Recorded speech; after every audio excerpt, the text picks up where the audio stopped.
Sir YCP ప్రభుత్వం 5 ఏళ్ల పరిపాలన పూర్తి అయిపోయింది. ఎలా ఉంది సార్ 2014, 19, 19, 24 ఎలా ఉంది సార్ అభివృద్ధి? గతంలో మీరు చూశారు 2014 నుంచి 19 వరకు ఏ విధమైనటువంటి పరిపాలన గతంలో చంద్రబాబు నాయుడు గారు ముఖ్యమంత్రిగా చేశారో 16,000 కోట్ల లోటు బడ్జెట్తో ఆ రోజు రాష్ట్రాన్ని ఏ విధంగా కాపాడారో అనేది మనం చూసాం.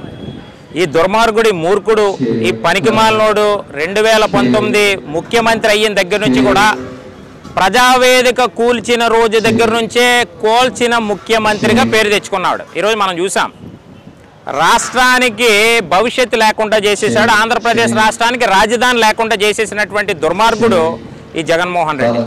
అంతేకాకుండా ఈరోజు నిరుద్యోగులుగా ఉన్నటువంటి యువతల్ని మోసం చేశాడు. ముఖ్యంగా ఏంటంటే నేను వస్తే జనవరి వస్తే జాబ్ క్యాలెండర్ అని చెప్పాడు. ఆ జాబ్ క్యాలెండర్ ఇంకా ప్రింటింగ్ ప్రెస్లో ఉంది తాడేపల్లి ప్యాలెస్లోనే. ఇంతవరకు ప్రింటింగ్ ప్రెస్ నుంచి బయట రాలా. 2.5 లక్షల ఉద్యోగాలు అన్నాడు. ఏది 5,000 రూపాయలు వాలంటరీ ఉద్యోగాలు. 5,000 రూపాయలు ఎవడమ్మ మొగుడు సమ్మిచ్చాడు జగన్మోహన్ రెడ్డి. చెత్త పన్ను వేశాడు. ప్రతి ఇంటికి 100 రూపాయలు అంటే ఒక 50 కుటుంబానికి ఒక వాలంటరీ వేశాడు. అంటే 5,000 రూపాయలు ఒక 100 రూపాయలు చొప్పున చూసుకుంటే 50 కుటుంబాలు 5,000 రూపాయలు. అంటే ప్రజల డబ్బే ఇచ్చాడు తప్ప ఈ అమ్మ మొగుడు సొమ్ము ఇవ్వలేదు.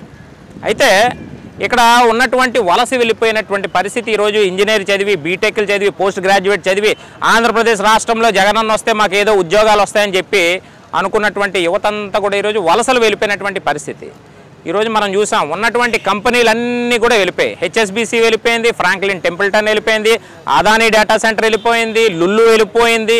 ఇలాగ అన్ని కంపెనీలు కూడా వెళ్ళిపోయినటువంటి పరిస్థితి ఈరోజు మనం చూసాం. ఆంధ్రప్రదేశ్ రాష్ట్రంలో ఎక్కడ కూడా పరిశ్రమలు లేవు. ఈరోజు ఇక్కడ మంత్రిగా పనిచేశాడు గుడివాడ అమర్నాథ్. మరి గుడివాడ అమర్నాథ్ ఇన్ఫర్మేషన్ టెక్నాలజీ మంత్రిగా ఉండి కూడా కనీసం ఒక్క ఇండస్ట్రీ కూడా తేలైనటువంటి పరిస్థితి ఈరోజు ఆంధ్రప్రదేశ్ రాష్ట్రానికి. గతంలో తెలుగుదేశం పార్టీ చంద్రబాబు నాయుడు గారి హయాంలో ఏమొచ్చాయంటే కియా తీసుకొచ్చాం, సెల్కాన్ తీసుకొచ్చాం, డిక్సాన్ తీసుకొచ్చాం, టీసీఎల్ తీసుకొచ్చాం, అశోక్ లైలాండ్ తీసుకొచ్చాం. అంతేకాకుండా అనేక కంపెనీలు రావడం జరిగింది. ఈరోజు అమర్ రాజా బ్యాటరీస్ కూడా తరలి వెళ్ళిపోయినటువంటి పరిస్థితి. అంటే సుమారు 6,000 మంది ఉద్యోగ కల్పన ఉన్నటువంటి అమర్ రాజా బ్యాటరీని కూడా హైదరాబాద్ తరలించినటువంటి పరిస్థితి ఈ దుర్మార్గుడు వల్ల. అంటే ఈరోజు ఇక్కడ చూసుకున్నట్లయితే మహిళలకు భద్రత లేదు. ఫస్ట్ ఆఫ్ ఆల్ ఈరోజు ఏదైతే ఉందో ఈరోజు విపక్షాలు కానీ ఏ ఒక్క పార్టీకి చెందిన ఎవరైనా ప్రభుత్వం పైన విమర్శలు చేస్తే వాళ్ళపైన దాడులు చేసే పరిస్థితి ఏర్పడింది. ఎందుకు ఇలా చేస్తున్నారు? ప్రతి అధికారమే శాశ్వతం అనుకుంటున్నారు అనుకోవచ్చా? అధికారం ఎవరికీ శాశ్వతం కాదు. ఈరోజు 5 సంవత్సరాలు నిన్ను ఓటేసి గెలిపించి ముఖ్యమంత్రి స్థాయిలో దేని కూర్చోబెడతారో నువ్వేదో రాష్ట్రానికి ఉద్ధరిస్తావు, ఏదో పీకుతావని. కానీ జగన్మోహన్ రెడ్డి ఈరోజు ఏమీ పీకలేదే రాష్ట్రానికి. ఈరోజు పీకిందంతా ఏంటంటే బాబాయిని హత్య చేశాడు, సానుభూతి పొంది కుర్చీలో కూర్చున్నాడు. కోడికత్తి శ్రీను డ్రామా ఆడాడు, సానుభూతి పొంది కుర్చీలో కూర్చున్నాడు. ఈరోజు ప్రతిపక్షాలని ఈరోజు రాష్ట్రంలో it's democracy, everyone have a right. ఈరోజు constitutional right Babasaheb Ambedkar has given constitutional right for everyone in this country. ఇది అబ్బ జాగిరి కాదు రాష్ట్రం ఏమి. ఈరోజు తాత రాజారెడ్డి రాజ్యాంగాన్ని అమలు చేస్తూ ప్రశ్నిస్తే జైల్లో పెడతాడు. ఎవడయ్యాను నాకు అర్థమవుదు, ఎవడిచ్చాడు నీకు అధికారం? ఈరోజు ప్రశ్నించే తత్వం అనేది ప్రతి ఒక్క పౌరుడికి హక్కు అది భారత రాజ్యాంగం కల్పించింది. అలాంటి రాజ్యాంగాన్ని కూడా తొంగలోకి తొక్కే విధంగా ప్రయత్నాలు చేశాడు.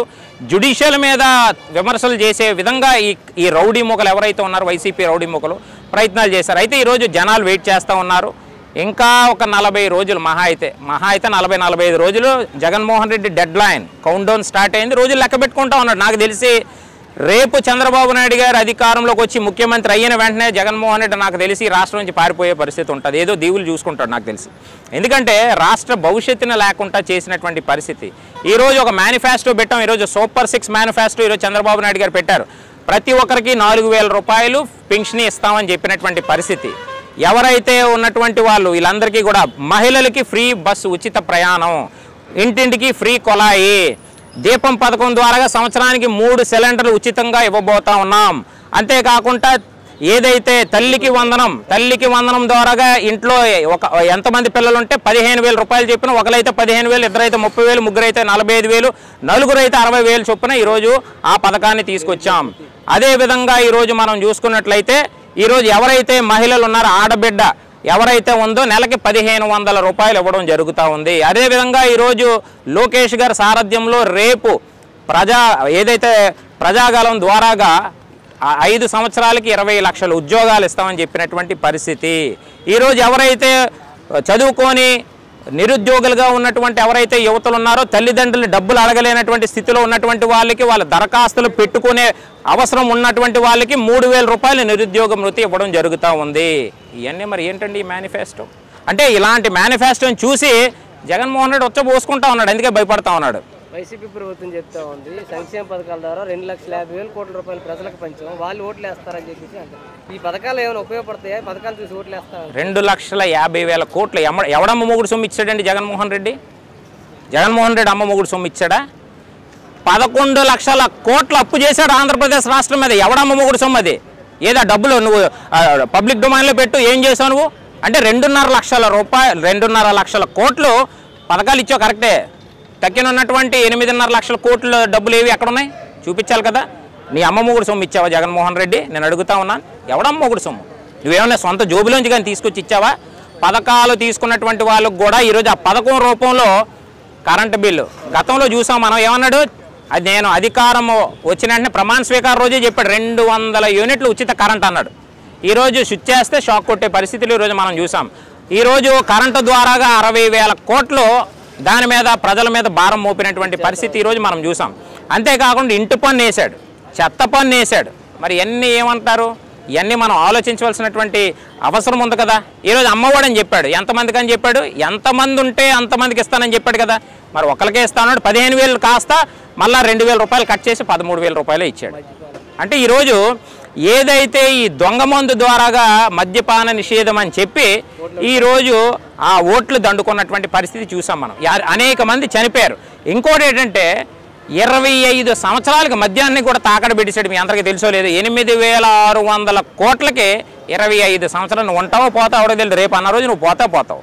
ఈ అప్పు ఎవడు తీరుస్తాడు?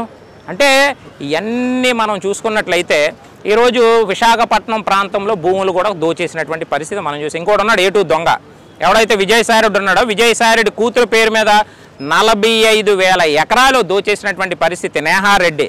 మరి నేహారెడ్డి భర్త శరత్చంద్రారెడ్డి సోదరుడు రోహిత్ రెడ్డి, ఈ ముగ్గురు దొంగలు కలిపి 45,000 ఎకరాలు దోచేసినటువంటి పరిస్థితి చూసాం.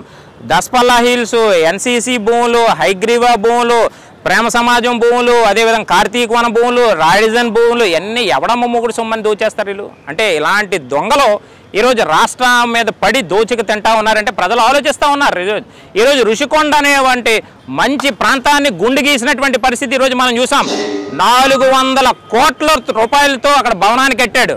అందులో ఈ స్నానం చేయనిది గట్ట 26 కోట్లతో టబ్బు కట్టించాడు. నేను అడుగుతా ఉన్నాను జగన్ రెడ్డి, నువ్వు ఉన్నందుక అందులో స్నానం చేయనందుక లేకపోతే పైకి పోనందుకు అందులో నాకు అర్థం అవ్వట్లేదు. అంటే ఈరోజు ఒకటి ఆలోచించాలి, రాష్ట్ర ప్రజలు కూడా ఆలోచించవలసినటువంటి అవసరం ఉంది. మంచి పరిపాలన కావాలి అంటే ఒక శక్తి సామర్థ్యం ఉన్నటువంటి ఒక నాయకుడు, మంచి పరిపాలన పరుడు కావాలంటే కేవలం చంద్రబాబు నాయుడు వల్ల సాధ్యం. రాష్ట్రాన్ని మళ్ళీ కాపాడాలంటే ఇంకొకరి వల్ల సాధ్యం కాదు. ఈరోజు జనసేన, తెలుగుదేశం పార్టీ, బీజేపీ ఉమ్మడి కూటమి ఎన్డీఏ నేతృత్వంలో రేపు మళ్ళా తెలుగుదేశం పార్టీ కూటమి అధికారంలోకి రాబోతా ఉంది. ఈరోజు పవన్ కళ్యాణ్ గారు కూడా మరి ఎంతో చక్కగా రాష్ట్ర భవిష్యత్తు కోసం ఆలోచించి ఈరోజు కూటమిలో జాయిన్ అయ్యి రేపు రాష్ట్ర భవిష్యత్తు, పిల్లల భవిష్యత్తుని దృష్టిలో పెట్టుకొని ఈరోజు మూకుమ్మడిగా 3 పార్టీలు కలిసి వెళ్తా ఉన్నాయంటే జెండాలు వేరు కావచ్చు కానీ ఎజెండా అనేది ఒకటే అన్నటువంటి ఒక నినాదానంతో ఈరోజు రాష్ట్రంలో ముందుకు వెళ్తున్నటువంటి పరిస్థితి.